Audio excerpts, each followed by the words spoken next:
On June 13th, I had spoken about why doesn't God answer prayers. और जून 13 को मैंने प्रचार किया था इस मुद्दे के ऊपर कि प्रभु परमेश्वर हमारे प्रार्थनाओं का उत्तर क्यों नहीं देता। And the reasons were so many that I could not finish it in just one day. और उस दिन कारण जो है वो उसके इतने सारे थे कि वो उस एक दिन में मैं उस संदेश को पूरा खत्म नहीं कर पाया So था। here we are going to be listening to some more reasons why does God not answer prayers. तो आज हम उसी संदेश में से सुनेंगे, आगे के कारणों को देखेंगे कि प्रभु हमारे प्रार्थनाओं का उत्तर क्यों नहीं देता। Just to have a recap of what I shared on those on that last message, it is God does not answer prayers because one, we don't ask God. और उस दिन हमने जो जिन जिन पॉइंट्स को हमने देखा था उसको हम दोबारा देखेंगे। सबसे पहले ये था कि सबसे पहला कारण ये है कि हम प्रार्थना ही नहीं करते या हम उससे मांगते नहीं है, जिसके कारण वो हमारी प्रार्थनाओं को सुनता नहीं। The second reason is we pray like the Jews. और दूसरा कारण ये थे कि हम यहूदियों के समान प्रार्थना करते हैं। Or the third reason is we pray like the Gentiles. तीसरा कारण ये था कि हम यूनानी या तो फिर अन्य जातियों के समान हम प्रार्थना करते हैं। And the fourth reason which I had ended with was we do not enter in when we pray. और चौथा मुद्दा ये था कि हम अंदर प्रवेश नहीं होते, जब हम प्रार्थना करते हैं तो उसकी उपस्थिति में प्रवेश नहीं होते। Today we're going to look at few more reasons, and the next reason is when we pray without a guidance. और आज हम कुछ और कारणों के ऊपर मनन करेंगे। और अगला कारण ये है कि जब हम प्रार्थना करते हैं तो हम कई बार एक अगुवाई के बिना प्रार्थना करते हैं। Many times we pray our desires to God. कई बार जब हम प्रार्थना करते हैं तो हमारी इच्छाओं को परमेश्वर के सामने रखते हैं। But sometimes we do not realize that God is our Father. और कई बार हम ये इस चीज को भूल जाते हैं कि परमेश्वर हमारे पिता है। And God has the ability to direct us towards our destiny. और परमेश्वर के पास ये सामर्थ्य है या परमेश्वर काबिल है कि हमें हमारा जो मकसद है, जिस मकसद से प्रभु ने हमें बनाया है या जिस उद्देश्य से हमें रचाया है, उस उद्देश्य तक वो हमें ले चलाए। God has a plan for each one of us. हमें से हर एक व्यक्ति के बारे में परमेश्वर का एक योजना है। But when we pray without a guidance from the Lord, लेकिन जब हम परमेश्वर से एक अगुवाई के बिना जब हम प्रार्थना करते हैं, those are wasted prayers. तो वो एक इस प्रकार के प्रार्थना बन जाते हैं जो वेस्ट हो जाता हो। Because we do not know the heart of the Father. क्योंकि हम परमेश्वर पिता के दिल को पहचाने बिना प्रार्थना करते हैं। John 8:28-30. यूहन्ना 8 के 28 से 30 तक यदि हम पढ़े, I would like to read it. It says, Jesus said, when you have lifted up the Son of Man, then you will realize that I am He, and that I do nothing on my own, but I speak these things as the Father instructed me. और यहाँ पे इस प्रकार लिखा है, तब यीशु ने कहा कि जब तुम मनुष्य के पुत्र को ऊंचे पर चढ़ाओगे तो जानोगे कि मैं वही हूँ और अपने आप से कुछ नहीं करता, परंतु जैसे पिता ने मुझे सिखाया वैसे ही बातें कहता हूँ। And the one who sent me is with me. He has not left me alone, for I always do what is pleasing to him. और मेरा भेजने वाला मेरे साथ है, उसने मुझे अकेला नहीं छोड़ा, क्योंकि मैं सर्वदा वही काम करता हूँ जिससे वह प्रसन्न होता है। So Jesus' prayer was always guided by the Father. तो यहाँ हम देख पाते हैं कि प्रभु यीशु की प्रार्थना जो है हमेशा पिता से अगुवाई पाते हुए होता था। You notice one thing, he says, I speak what he gives me to speak. यहाँ हम एक बात को देख पाते हैं, यीशु कहता है मैं वह कहता हूँ जो मैं पिता से पाता हूँ या जो मैं पिता को कहते सुनता हूँ। You know,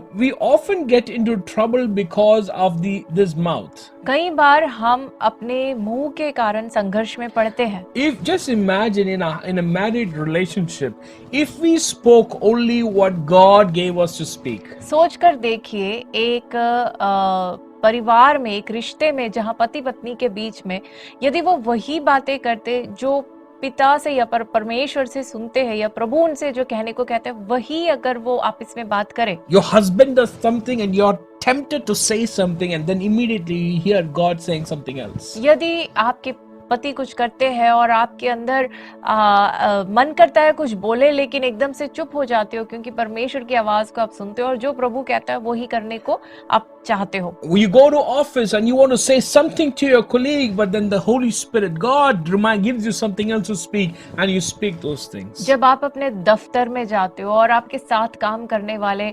आपके साथ जो सह कर्मचारी जो है, उनके कामकाज के को देखकर आपको गुस्सा आता है, आप कुछ बोलने लगते हो, लेकिन फिर पवित्र आत्मा आपके मुंह में कुछ और डालता है और वही आप कहते हो। You're driving a car, somebody comes and bumps into you. You want to say something, but then God gives you something else to say. जब आप गाड़ी चलाते हो और किसी ने आकर आपके गाड़ी पे टकराया और आप बाहर निकल के आप कुछ कहना चाहते हो, लेकिन जैसे आप मुंह खोलते हो पवित्र आत्मा आपके अंदर कुछ और कहने को डालता है और जब आप वो कहते हो। You see, Jesus is saying, I speak what He gives me to speak. देखिए, यीशु यहाँ कहता है कि मैं वही कहता हूँ जो प्रभु मुझे कहने को देता है। I do what He wants me to do. मैं वही करता हूँ जो वो मुझसे चाहता है कि मैं करूँ। And then He says one beautiful word there. He says, I do what is pleasing to Him. और फिर वो कहता है कि जो उसे भाए वो मैं करता हूँ। You see, when my son does not want me to see something that he's doing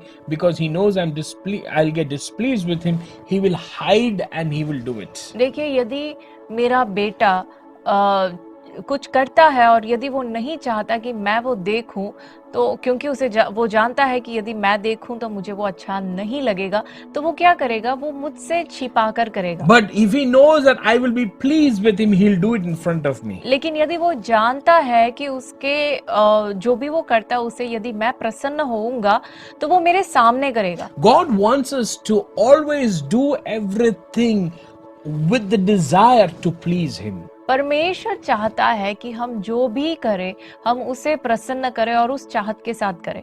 God has a great plan for us. परमेश्वर का हमें से हर एक व्यक्ति के प्रति एक बहुत बड़ी And He योजना है wants to direct our path and shine a light into our path and direct our steps. और परमेश्वर हमारे मार्ग में वो रोशनी दिखाना चाहता है, हमारे मार्ग को वो दर्शाना चाहता है, वो हमें गाइड करना चाहता है। But we many times we pray prayers selfishly. We pray prayers without seeking His guidance and direction. लेकिन कई बार जब हम प्रार्थना करते हैं तो परमेश्वर के इच्छा को पहचाने बिना हम अपने चाहत के अनुसार प्रार्थना करते हैं। You know, it works both ways. और ये दोनों तरीके से यहाँ इसमें काम होता है। Sometimes we pray because of certain desires of our heart. कई बार हम हमारे दिल के कुछ इच्छाओं के कारण हम प्रार्थना करते हैं। Sometimes God wants to give us something huge, something big. God wants to do great things with us. और कई बार प्रभु हमारे जीवन में बहुत बड़े काम करना चाहता है, हमें कुछ बड़ा कुछ देना चाहता But है। we are afraid of the risk. We are afraid of taking that leap of faith. लेकिन हम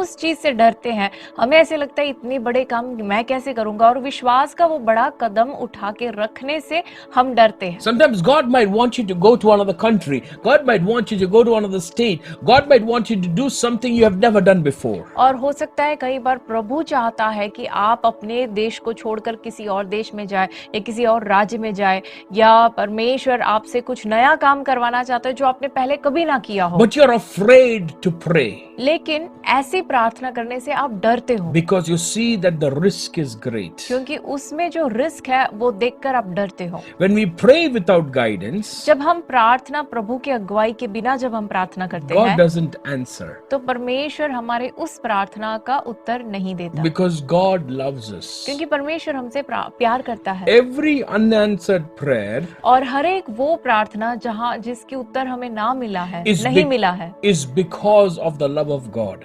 वो इसलिए है क्योंकि वो हमसे प्यार करता He है। loves us so much. वो हमसे इतना अधिक प्यार करता He है knows what to give and what not to give us. क्योंकि वो जानता है कि हमें क्या देना चाहिए और हमें क्या नहीं देना चाहिए। God has not promised to answer every prayer that we make based on our desires. और परमेश्वर के वचन में उसने इस चीज का वायदा नहीं किया कि वो हमें वो हर उस प्रार्थना का उत्तर दे जिस प्रार्थना जो हम हमारे चाहत के अनुसार हम प्रार्थना He करते says he हो। will answer prayers that are made in accordance to his will. In fact, he guarantees that. वचन में इस बात का गारंटी दिया हुआ है कि जिस प्रार्थना हम उसके इच्छा के अनुसार करते हैं उस प्रार्थना का उत्तर वो जरूर हमें देता है। The next reason for not receiving an answer to prayer is when we pray without removing stumbling blocks. और दूसरा कारण जो हमारे प्रार्थना का उत्तर नहीं मिलने का दूसरा कारण ये है कि जब हम प्रार्थना करते हैं तो हमारे सामने जो रुकावटें हैं उसको हटाए बिना हम प्रार्थना करते Now, हैं। what are these stumbling blocks? अब ये जो रुकावटें हैं ये क्या है? First thing, one of our stumbling blocks is our pride. और सबसे पहला एक रुकावट जो है वो है हमारा घमंड। In James chapter 4 verses 6, याकूब के पुस्तक 4 अध्याय के 6 आयत में इस प्रकार लिखा है, it reads, He gives all the more grace. Therefore it says, God opposes the proud, but gives grace to the humble.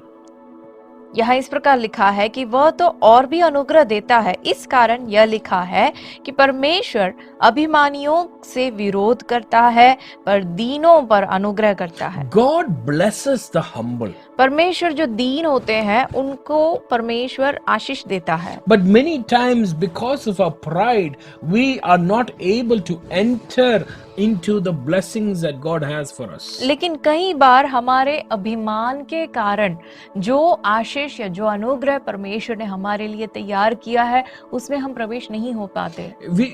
God has so much to give us. परमेश्वर हमें बहुत कुछ देना चाहता है, But it is like a vessel. लेकिन एक बर्तन के समान है। You see, you do not put expensive or very, very good things into a dirty vessel.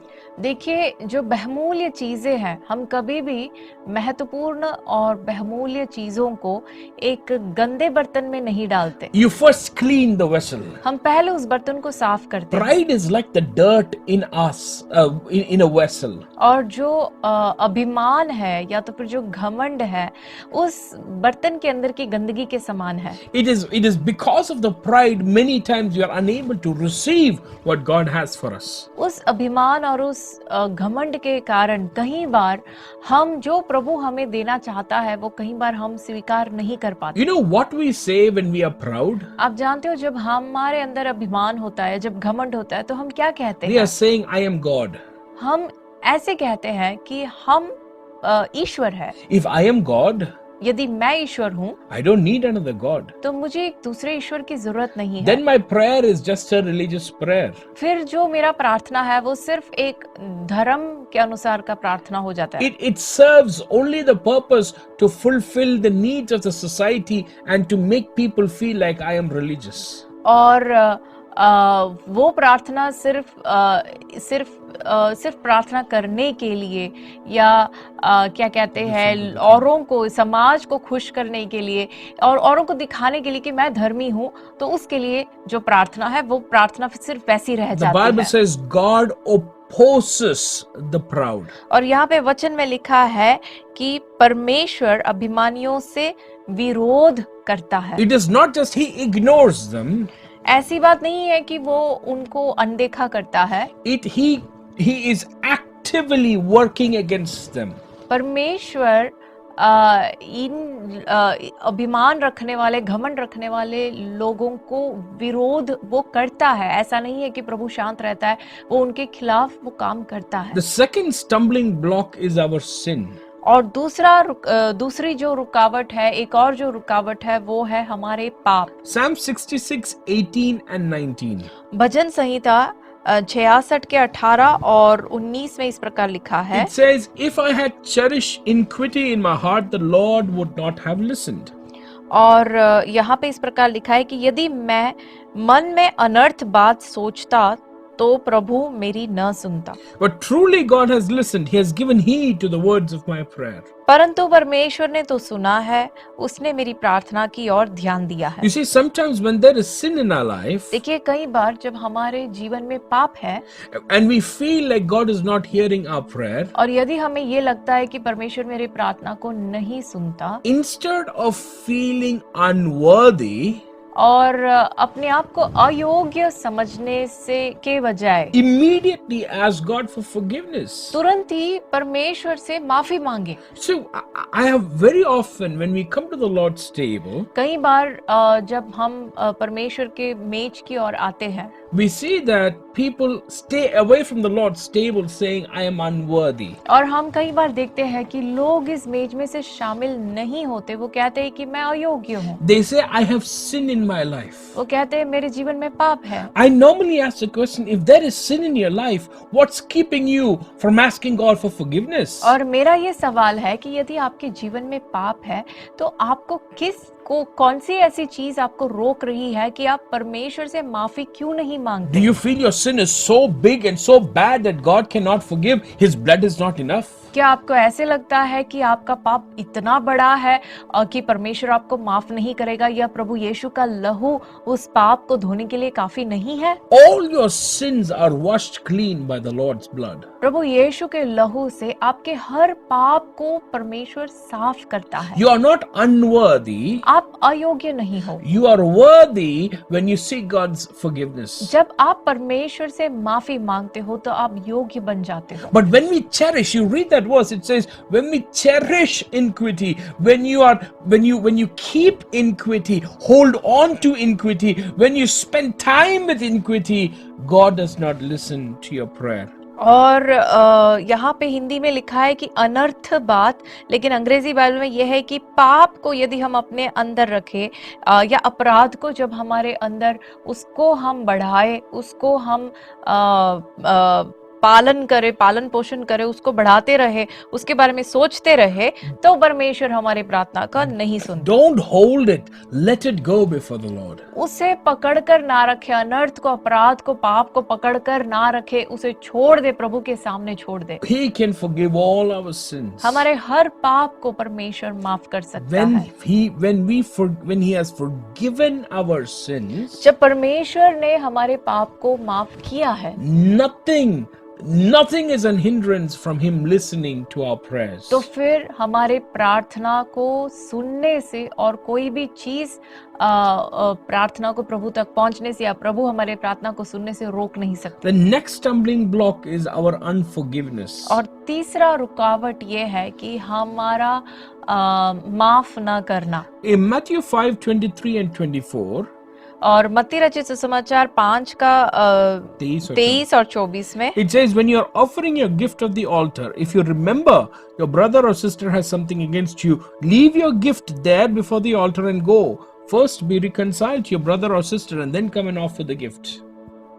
और यहाँ पे ऐसे लिखा है मत्ती 5 का 23 और 24, इसलिए यदि तू अपनी भेंट वेदी पर लाए और वहां तू स्मरण करे कि मेरे भाई के मन में मेरी ओर से कुछ विरोध है, तो अपनी भेंट वहीं वेदी के सामने छोड़ दे और जाकर पहले अपने भाई से मेल मिलाप कर, तब आकर अपनी भेंट चढ़ा। You see, I love that image that Jesus gives there. और यहाँ पे प्रभु यीशु जो चित्र को हमारे सामने रखते हैं, You see, you're standing in line to offer the sacrifice. देखिए भेंट चढ़ाने के लिए एक व्यक्ति लाइन में खड़ा है। You remember somebody, you wronged somebody. और एकदम से उसको याद आता है कि अरे मैंने उसके साथ गलत व्यवहार किया, गलती की। He is not telling you take your sacrifice and go away. वो ये नहीं कहता कि अपने भेंट को साथ में लेके जा। That's what we do normally. हम कई बार ऐसे करते हैं। We take it. God, I remembered that I have sinned. Let me just go away.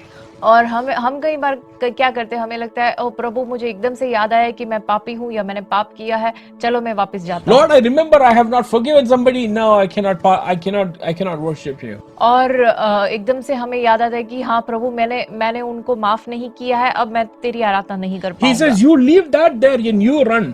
प्रभु यीशु कहते हैं तू वहीं पे उसे छोड़ दे और तू जा। You see, when I was living in Kerala for a bit and we used to travel by these buses. और देखिए मैं जब कुछ समय के लिए जब मैं केरल में रहता था तो वहाँ पे मुझे बस में यात्रा करना पड़ता था। And when you're traveling long distances. और जब दूर समय तक या दूर किसी स्थान तक जब आप यात्रा करते हो, the bus would stop at certain places for a short period, a 5-minute break, 10-minute break. तो बस जो है थोड़े थोड़े किसी जगह पे थोड़े समय के लिए रुक जाती है। We used to leave our handkerchief on the seat so that nobody will take that seat. तो हम क्या करते थे, अपने अपने रुमाल को अपने अपने सीटों पे छोड़ कर जाते थे ताकि कोई और आके हमारे सीट पे ना बैठे। We've seen this also when we go to the bank and you stand in line. और यदि आप बैंक में भी जाओगे, यदि आप लाइन में खड़े होते हो, Especially during the demonetization, you saw this picture of people's shoes just lining up on the right in front of the bank. और जब मोदी जी ने जब डीमोनेटाइजेशन किया था, उस वक्त जब लोग लाइन में खड़े रहते थे अपने बैंकों के सामने, तो हम देखते थे पिक्चरों में कि किस प्रकार लोग अपने चप्पलों को उतार कर धूप से हटकर छाए में बैठते थे, लेकिन अपने चप्पलों को लाइन में रखते थे ताकि उनके स्थान को और कोई ना ले। God is saying, don't leave your line. परमेश्वर कहता है, तेरा लाइन छोड़ के ना जा। Your unforgiveness can be resolved. जो तेरा अपराध है या जिनसे भी तुझे क्षमा करना है, उस बात की इलाज है, उस बात को हम उसका सलाह हम निकाल सकते हैं। Don't leave your line. Come back and worship me. अपने लाइन को छोड़कर ना जाए, लेकिन उसको वहां पे रखकर जाके उस चीज को इलाज कर वापस आए। Mark 11:25 and 26 says, मरकुस 11 का 25 और 26 में इस प्रकार लिखा it है, says, when you stand praying, if you hold anything against anyone, forgive them. 25 और 26 में इस प्रकार लिखा है कि और जब कभी तुम खड़े हुए प्रार्थना करते हो, तो यदि तुम्हारे मन में किसी की ओर से कुछ विरोध हो तो क्षमा करो, so that your Father may forgive your sins. इसलिए कि तुम्हारा स्वर्गीय पिता भी तुम्हारे अपराध क्षमा करे। So if your sins and your prayers need to be answered, you need to forgive others.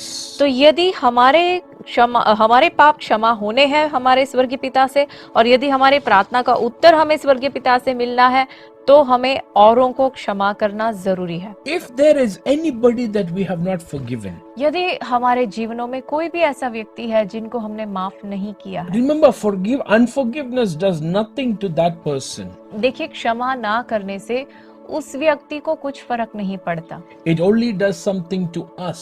वो सिर्फ हमें ही उसका फर्क पड़ता है। It is like a stone that is tied around our neck and we are in the water. वो उस पत्थर के समान है जो जिस पत्थर को हमने अपने गले में बांधा हो और हम पानी में खड़े हो। You see, Jesus followed this principle. देखिए, यीशु ने इसी सिद्धांत को अपनाया था। You look to Luke chapter 23 and verses 34. हम पढ़ेंगे लूका रचित सुसमाचार उसके 23वें अध्याय का 34वें आयत। It says, Jesus said, Father, forgive them, for they know not what they do. तब यीशु ने कहा, हे पिता, इन्हें क्षमा कर, क्योंकि ये नहीं जानते कि क्या कर रहे हैं। You see, Jesus, before he died, he forgave people who hurt him. और देखिए, प्रभु यीशु अपने मृत्यु से पहले जो प्रभु यीशु को ताड़ना दे रहे थे, जो उनको पीट रहे थे, उनको प्रभु यीशु ने माफ किया। Do you know why he forgave them? आप जानते हो क्यों प्रभु यीशु ने उनको माफ किया? Because he was going to make a prayer. क्योंकि प्रभु यीशु प्रार्थना करने वाले। That was his last prayer. और वो उनके आखिरी प्रार्थना होना था। In the 46th verse he says, Father, into your hands I commit my spirit. और उसके 46वें आयत में इस प्रकार लिखा है कि और यीशु ने बड़े शब्द से पुकार कर कहा, हे पिता, मैं अपनी आत्मा तेरे हाथों में सौंपता हूँ। His prayer depended on the forgiveness he offered those who hurt him. और जिन्होंने यीशु को दर्द दिया, उनको माफ करना या उनको क्षमा करने के आधारित प्रभु यीशु का प्रार्थना था। If Jesus needed to forgive, यदि प्रभु यीशु को क्षमा करना जरूरी था, so that his prayers would be answered, ताकि उनकी प्रार्थना का उत्तर उन्हें मिले, who are we to hold unforgiveness in our heart? तो हम कौन होते हैं जो लोगों को क्षमा किए बिना हम बैठ सकते हैं? Some people say, I will offer forgiveness when I am dying. और कुछ लोग ऐसे भी कहते हैं कि जब मैं मरूंगा तब जाके मैं क्षमा करूंगा। Dear brother, you do not know, dear sister, you do not know how death comes. और मेरे प्रिय भाई, मेरे प्रिय बहन, हम नहीं जानते कि मृत्यु किस प्रकार आती है। Offer forgiveness when you have you have breath in your lungs. जब आपके जीवन में, जब आपके फेफड़े में श्वास है, उस वक्त आप औरों को क्षमा करें। The next reason, next stumbling block is our responsibilities. और अगला रुकावट जो है वो हमारी जिम्मेदारियां हैं। 1 Peter 3 verses 7. पहला पत्रस का पुस्तक उसका 3 का 7. तीसरे अध्याय का 7वां आयत। You see, 1 Peter 3 verses 7, it talks to the husbands. It tells husbands in the same way, show consideration for your wives in your life together, paying honor to the women as a weaker sex, since they too also are heirs of the gracious gift of life, so that nothing may hinder your prayers. और यहाँ पे पतियों से लिखा गया है कि वैसे ही हे पतियों, तुम भी बुद्धिमानी से पत्नियों के साथ जीवन निर्वाह करो और स्त्री को निर्बल पात्र जानकर उसका आदर करो, यह समझकर कि हम दोनों जीवन के वरदान के वारिस हैं, जिससे तुम्हारी प्रार्थनाएं रुक न जाए। Husbands, if your prayers are not answered, is because we have not fulfilled our responsibilities. और हे पतियों, यदि आपके प्रार्थनाओं का उत्तर नहीं मिला है तो आप इस बात को समझ लीजिए कि हमने हमारे जिम्मेदारियों को सही रीति से नहीं निभाया है। As husbands, as wives, as fathers and children, there are so many responsibilities that we have. पति होने के नाते, पत्नी होने के नाते, बच्चे होने के नाते हमें से हर एक व्यक्तियों के लिए परमेश्वर ने जिम्मेदारियों को दिया है। There are responsibilities that we have because we work in an office and we work in a place in an office. और हमारे जीवन में जिम्मेदारियां हैं क्योंकि हम दफ्तरों में काम करते, हमारे अपने अपने एक पद पर हम काम करते हैं। There are responsibilities that we have. हमारे जिम्मेदारियां हैं। And when we do not fulfill our responsibilities, और जब हम उन जिम्मेदारियों को नहीं निभाते in accordance to the word of God, परमेश्वर के वचन के अनुसार, God does not answer our prayers. परमेश्वर हमारे प्रार्थनाओं को उत्तर नहीं देता। You see, God is watching us. देखिए, प्रभु हमें ध्यानपूर्वक देखता है। And sometimes it is very hard to fulfill our responsibilities. और कई बार हमारी जिम्मेदारियों को निभाना कठिन होता है। And we might think it is easier not to do the responsibilities and not have God answer our prayer. और कई बार हमें ऐसे लगता है कि हमारी जिम्मेदारी ना निभाना और परमेश्वर से उत्तर ना पाना ज्यादा सरल रहेगा। But I would tell you, we are missing out on so much because of unanswered prayers. लेकिन मैं आपसे कहना चाहूंगा कि प्रार्थना का उत्तर ना मिलने से हम बहुत कुछ चीजों को खोते हैं। We are missing out on so much of blessing. परमेश्वर से बहुत कुछ आशीषों को हम खो बैठते हैं। And when we are missing out on God's blessings, जब हम परमेश्वर के आशीषों को खोते हैं, we have to work hard, much harder to get ahead in life. तो हमें जीवन में आगे बढ़ने के लिए और भी मेहनत करना पड़ता है। The next and the last stumbling block is our own disobedience. और आखिर में जो रुकावट है वो हमारा अपना अनाज्ञाकारिता। Proverbs 28 verses 9. और नीति वचन 28 का 9 में इस प्रकार It लिखा says, है, one will not listen to the law, even one's prayers are an abomination. यहाँ पे इस प्रकार लिखा है कि जो अपना कान व्यवस्था सुनने से फेर लेता है, उनकी प्रार्थना घृणित ठहरती है। When we pray before God, that prayer, God detests that kind of prayer. जब हम ऐसी अवस्था में जब हम प्रार्थना करते हैं तो परमेश्वर उस प्रार्थना से घृणा करते हैं। I can't even imagine how would God respond to disobedience. और मैं इस बात को सोच भी नहीं सकता कि परमेश्वर अनाज्ञाकारिता के प्रति परमेश्वर का व्यवहार क्या होगा। But when we look at Revelation, लेकिन जब हम प्रकाशित वाक्यों को पढ़ते He हैं, gives a punishment is narrated there. वहाँ पे एक दंड के बारे में लिखा है। It says they will be pushed into the fire. और वहाँ पे लिखा है कि जो अनाज्ञाकारी होते हैं उनको आग में फेंका जाएगा। Disobedience is clubbed together with sins like murderers and sins like adulterers. और वहाँ पे अलग अलग पाप के बारे में जो वर्णन की गई है वहाँ पे घात करने वाले और व्यभिचार करने वाले इन लोगों के साथ अनाज्ञाकारी लोगों को अनाज्ञाकारिता के उसके साथ मिलाकर वचन में लिखा है। Many times we say, God, I have obeyed you partially. और कई बार हम कहते हैं परमेश्वर मैंने तेरा आज्ञा का पालन किया है, आधा तो पालन किया है। Partial obedience is disobedience. आधा आज्ञा को पालन करना अनाज्ञाकारिता के समान है। If God tells you to give a certain amount, यदि परमेश्वर आपसे कहता है कि आपको इतना देना है, He might not have told others, हो सकता है प्रभु ने और किसी से नहीं कहा but He हो, might have told you, लेकिन हो सकता है परमेश्वर ने आपसे कहा हो, obey.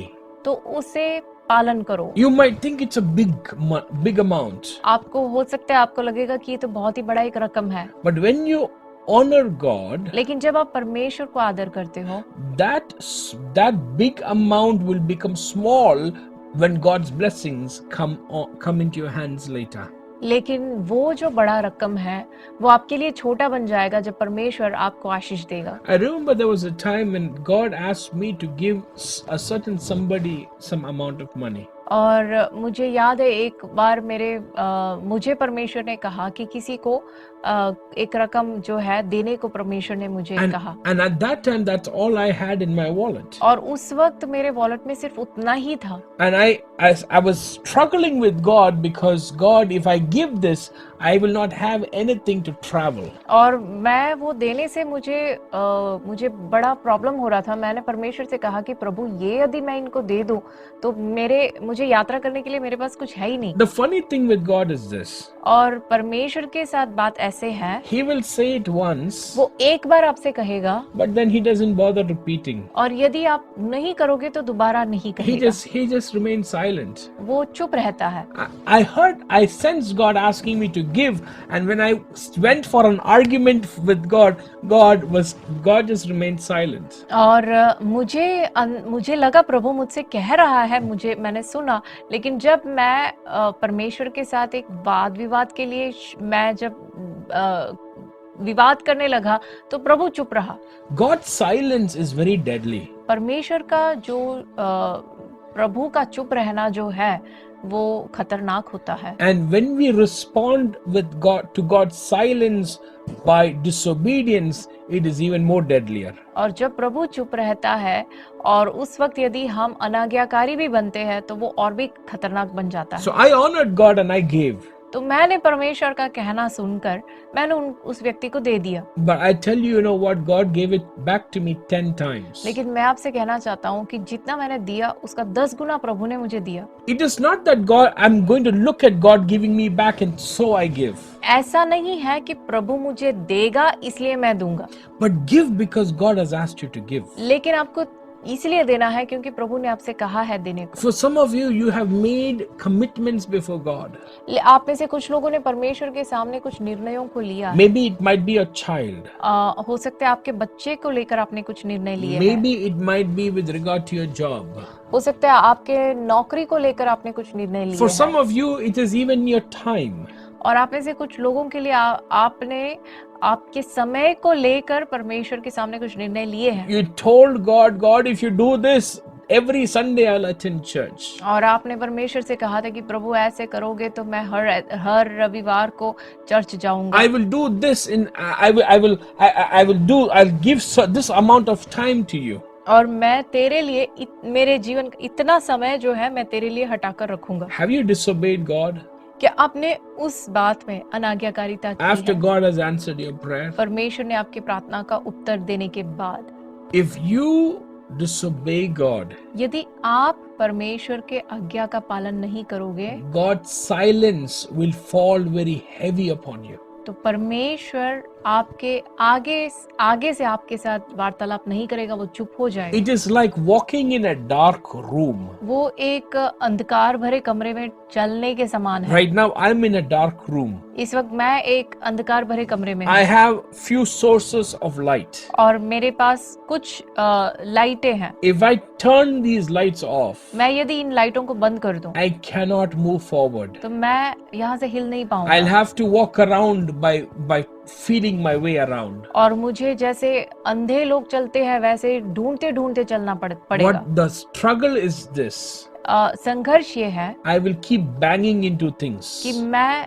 चीजों के ऊपर टकराता रहूंगा। God's silence is like darkness. परमेश्वर का चुप रहना अंधकार के When समान we है। pray, we are praying and banging into things. जब हम प्रार्थना करेंगे हम प्रार्थना करते रहेंगे लेकिन टकराते रहेंगे। You can curse the darkness, आप अंधकार को श्राप दे सकते हो, but it's easier to just turn on the light. लेकिन सरल बात उससे यही है कि आप लाइट को ऑन कर दें। You can curse God's silence, आप परमेश्वर चुप हो, आप जब प्रभु आपसे कुछ कहता नहीं है तो उस चीज से आप नाराज हो सकते हो, but it's easier to obey God and लेकिन hear His voice once again. लेकिन सरल बात यह है कि जो प्रभु ने आपसे करने को कहा है उस बात का आज्ञाकारी रहो, आज्ञा का पालन करो और परमेश्वर से सुनो। The last reason that I want to give you is this. और आखिर का कारण जो मैं आपके सामने रखना चाहता हूँ वो ये है, Sometimes when God doesn't answer, it is because God wants to give grace. और कई बार जब परमेश्वर हमारी प्रार्थना का उत्तर नहीं देता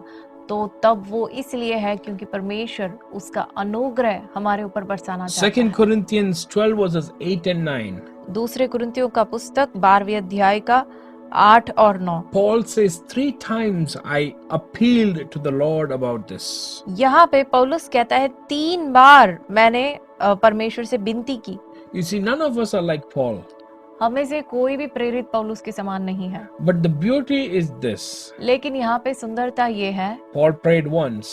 पौलुस ने एक बार प्रार्थना Paul किया, prayed twice. दूसरी बार प्रार्थना Paul किया prayed thrice. और 3 बार प्रार्थना Paul किया। stopped praying.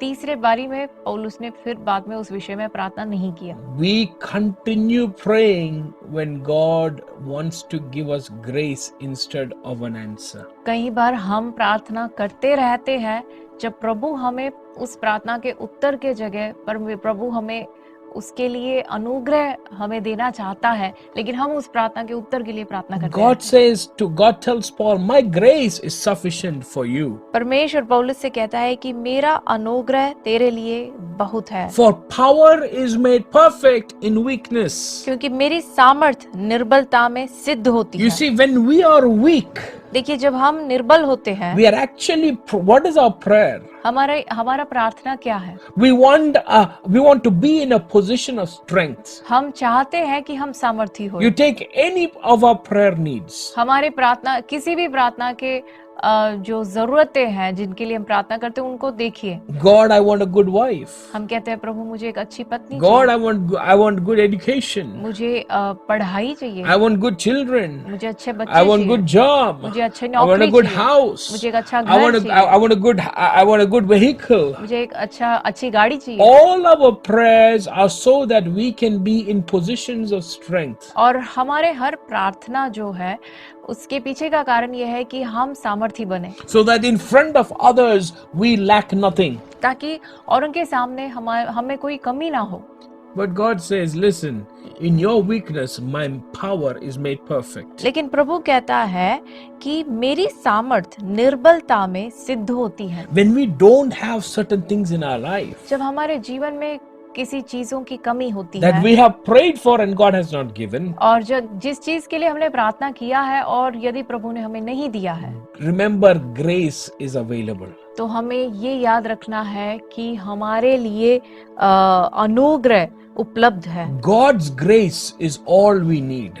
परमेश्वर का अनुग्रह ही हमारे लिए बहुत है। God, but the verse says, my grace is sufficient for you. और इस आयत में इस प्रकार लिखा है कि मेरा अनुग्रह तेरे लिए बहुत है। It is basically just what I need. That's what I can hold in my hands. उसका मतलब ये है कि बस वही है जो मेरी जरूरत है, वही है जो मुझे उस वक्त चाहिए होता है। God gives grace to those he loves. परमेश्वर जिनसे वो प्रेम करता है उनको परमेश्वर अनुग्रह देता है। Because when God gives his grace, it's because he has an eternal destiny for us. और क्योंकि जब परमेश्वर हमें अनुग्रह देता है वो इसलिए है क्योंकि एक अनंत काल का एक मंजिल उसने हमारे लिए तैयार किया है। When God does not answer a prayer, जब परमेश्वर हमारी प्रार्थना का उत्तर नहीं देता, and His grace is available for us, और जब उसका अनुग्रह हमारे लिए उपलब्ध होता है stop praying. तो उस वक्त उस विषय के लिए प्रार्थना करना बंद करें Hold tight to the grace that is made available. और जो अनुग्रह प्रभु देता है उस अनुग्रह को पकड़े रखें। You know what Paul says? आप जानते हो पौलुस क्या He कहता है? says it is not just that I've stopped praying.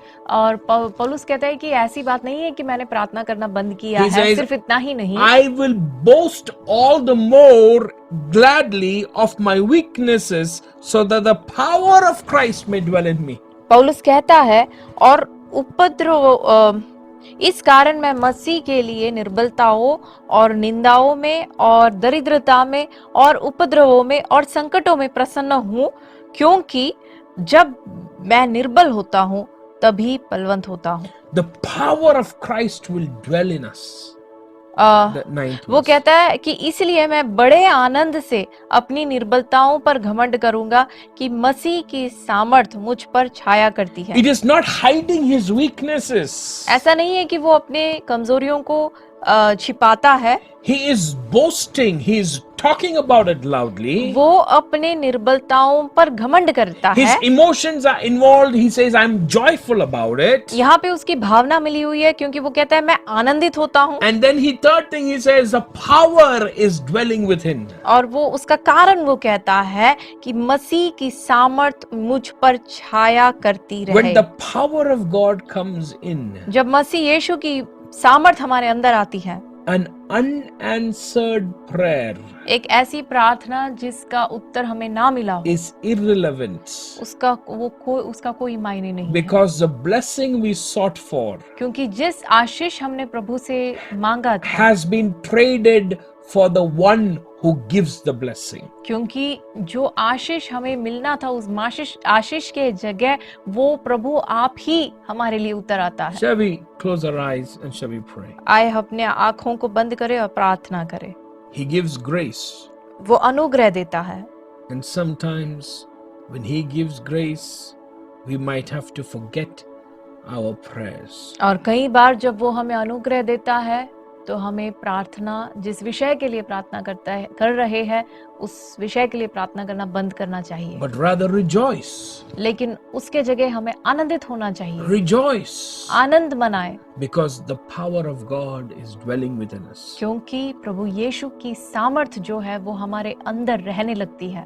Every day, प्रतिदिन, every day, हर रोज God's power within. यीशु का सामर्थ, परमेश्वर का सामर्थ हमारे अंदर, It will be 1,000 times better than all the blessings outside. और जितने भी आशीषें हैं उन हर आशीषों से 1000 गुना बेहतर होगा प्रभु यीशु के जो सामर्थ हमारे अंदर होता। I'm not sure what prayers are unanswered for you.